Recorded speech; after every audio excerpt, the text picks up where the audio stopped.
Hello and welcome everyone. तो हम लोग पढ़े थे मेजर इकोसिस्टम और लास्ट क्लास में हम लोगों ने डील किया था रिवर्स और कुछ पोर्शन मेराइन इकोसिस्टम के। आज हम यहीं से कंटिन्यू करेंगे जहां हम लास्ट क्लास में छोड़े थे। तो मैं थोड़ा सा रिवीजन करा दूं मेराइन इकोसिस्टम के बारे में कि इसमें हम लोगों ने क्या क्या चीज़ को कवर कर लिए थे।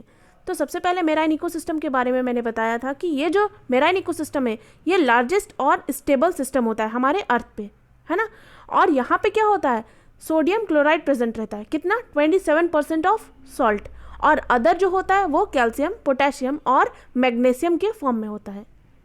ठीक है। उसके बाद जो टेम्परेचर होता है मेराइन इकोसिस्टम का वो ऑलमोस्ट कांस्टेंट होता है पूरे ओशियन में। 2 डिग्री सेल्सियस पोलर रीजन में होता है और 32 डिग्री सेल्सियस या उससे ज़्यादा ट्रॉपिक्स में, है ना। उसके बाद हमने देखा था कि मेराइन हैबिटेट जो है वो 2 डिफरेंट जोन में डिवाइड है। क्या क्या है, बेंथिक जोन और पेलाजिक जोन। बेंथिक जोन कौन सा था, यानी कि वैसा वाला जोन जो कि क्या हो रहा है, ओशियन फ्लोर को डिनोट कर रहा है। और पेलाजिक जोन कौन सा है, जो कि फ्री वाटर जोन है, यानी कि ऊपर सरफेस में जो वाटर रहता है जो क्या करता है, बेसिन को फिल करता है, वो हो गया हमारा पेलाजिक जोन। ठीक है। उसके बाद मैंने आपको डायग्राम से भी बताया था कि ओशियन सरफेस को डायग्राम से कैसे डिनोट करता है। तो ये वाला जो रीजन था जो क्या होता है, कंटिनेंट से अटैच होता है, उसे हम लिटोरल जोन कहते हैं, यानी कि वैसा एरिया जहाँ पे बीच फॉर्मेशन हो। ठीक है। और जैसे नीचे आते हैं तो ये वाला जो एरिया होता है इसे हम क्या कहते हैं, कंटिनेंटल शेल्फ। ठीक है। कोई भी डायरेक्ट तुरंत ओशियन नहीं बन जाता है ना, धीरे धीरे करके स्लोप राइज होता है। तो ये जो स्लोप पानी के अंदर आ जाता है उसे हम कंटिनेंटल शेल्फ कहते हैं। फिर जब स्लोप मुड़ने लगता है यानी कि डेप्थ आने लगता है तो उसे हम कंटिनेंटल स्लोप कहते हैं। और कहीं पे ये कंटिनेंट में राइजिंग हो तो उसे कंटिनेंटल राइज कहा जाता है ना। और यहाँ पे देखे थे हम लोग, ये रहा हमारा पेलाजिक जोन, और यहाँ पे जो ओशियन का फ्लोर है वो हो गया हमारा क्या, बेंथिक जोन। ठीक है। तो आज हम बात करेंगे बायोटा ऑफ ओशियंस के बारे में। क्या है बायोटा ऑफ ओशियंस, देखते हैं कि life in the sea is not particularly abundant though the diversity of organism is high. Sea में जो लाइफ है ये पर्टिकुलरली एबंडेंट नहीं है ना, लेकिन यहाँ पे डाइवर्सिटी जो है ऑर्गेनिज्म का वो क्या है, हाई है। Almost every major group of animals and every major group of algae occur somewhere in the oceans with the exception of vascular plants and insects. यानी कि क्या कहा गया कि हर टाइप का जितने भी मेजर ग्रुप ऑफ एनिमल्स है या फिर मेजर ग्रुप ऑफ एल्गी है वो कहीं ना कहीं somewhere in the ocean present होते हैं। एक्सेप्शन में कौन कौन है, वस्कुलर प्लांट और इंसेक्ट्स। ठीक है। उसके बाद क्या कहा जा रहा है कि on the basis of depth wise differences in life forms, the expanse of marine ecosystem has been divided into littoral, neritic, pelagic and benthic zones।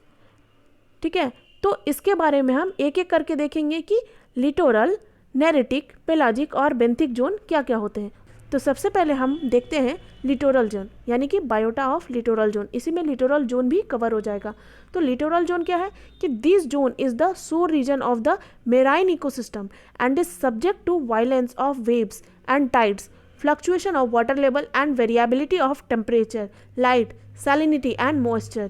In common language, supralittoral zone is termed as a beach. There are few species of plant present in this zone. तो देखो ये कौन सा zone हो गया, littoral zone. Direct बोला जा रहा है कि वैसा वाला जोन हो गया, यानी कि जिसको हम बीच कह सकते हैं कॉमन लैंग्वेज में, आसान भाषा में बीच।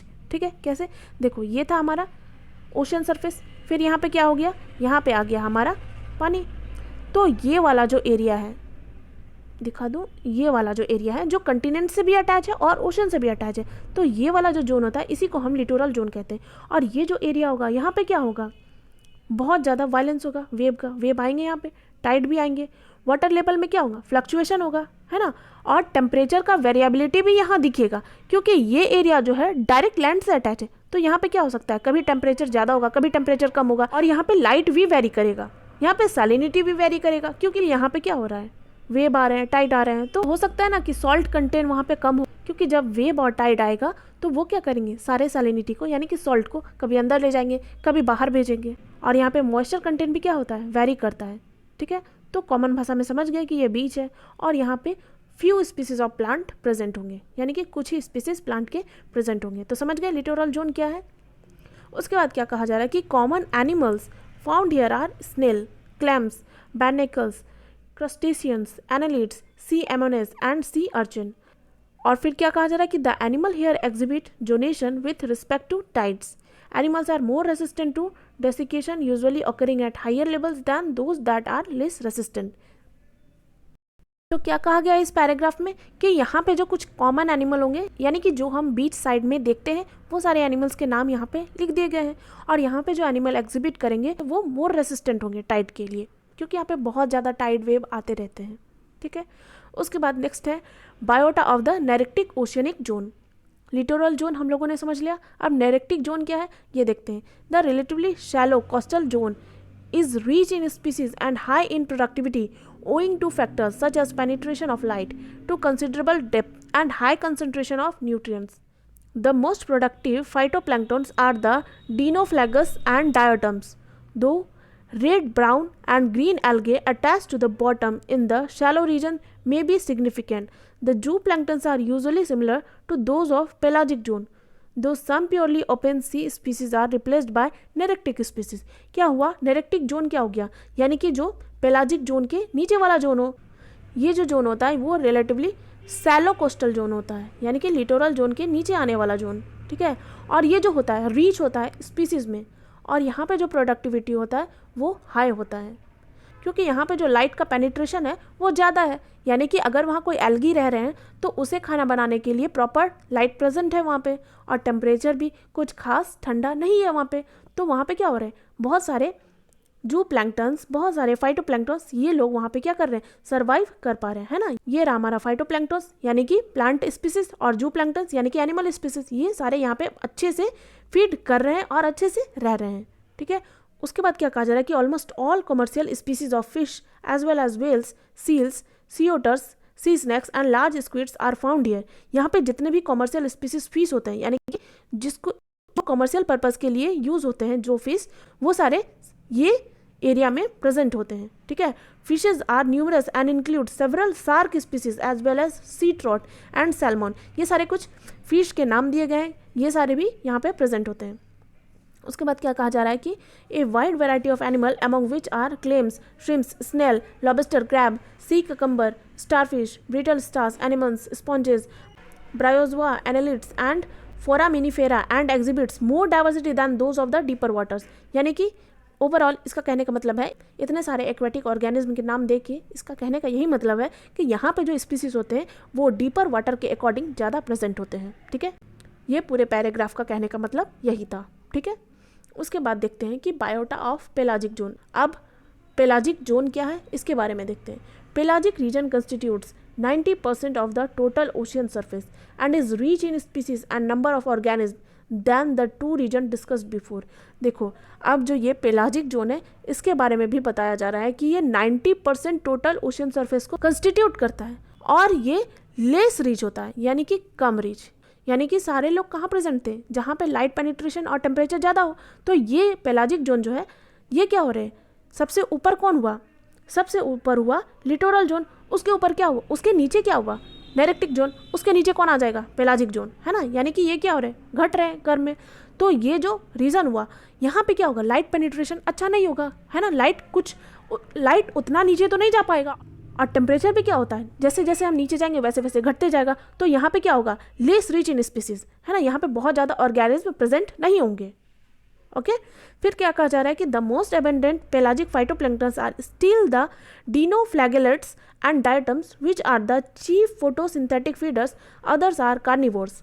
Sea cucumbers and sea urchins crawl on the floor eating detritus and bacteria and serve as food for the carnivorous brittle stars and crabs. यहाँ पे कुछ ऑर्गेनिज्म के नाम दिए गए हैं, जैसे ये डिनोफ्लैगेलेट्स और डायटम्स. ये जो है ये क्या है, चीफ फोटोसिंथेटिक फीडर है. यानी कि फोटोसिंथेटिक यानी कि जो फोटोसिंथेसिस का प्रोसेस करता है उस पे ये फीड करते हैं. ठीक है. और अदर्स जो है यानी दूसरे जो ऑर्गेनिज्म है वो क्या है, कार्निवोर्स हैं. कार्निवोर्स यानी कि जो फ्लैश ईटिंग एनिमल है, ये सारे हैं. और कुछ एनिमल्स के नाम दिए गए हैं जैसे सी ककम्बर एंड सी अर्चिन्स. ये क्या कर रहे हैं, क्रॉल करते हैं. ठीक है, क्रॉल करते हैं. ये सारे क्या होते हैं, बेसिकली डेट्रिटस और बैक्टीरिया होते हैं. डेट्रिटस क्या होता है ये मैंने आपको बताया था. डेट्रिटस क्या है, जो डेड डीके पे फीड करता है. तो ये सारे क्या कर रहे हैं, एज ए फूड है. किसके लिए, ये जो कार्निवोर्स था ना, ये कार्निवोर्स, इसके लिए ये क्या है, एज ए फूड है. ओके. उसके बाद हम नेक्स्ट देखते हैं. नेक्स्ट क्या है, बायोटा ऑफ बेंथिक जोन. अब ये बेंथिक जोन का बायोटा है.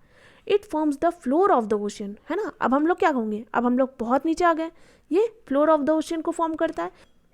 Organism here are heterotrophic, rooted animals are sea lilies, sea fan, sponges etcetera.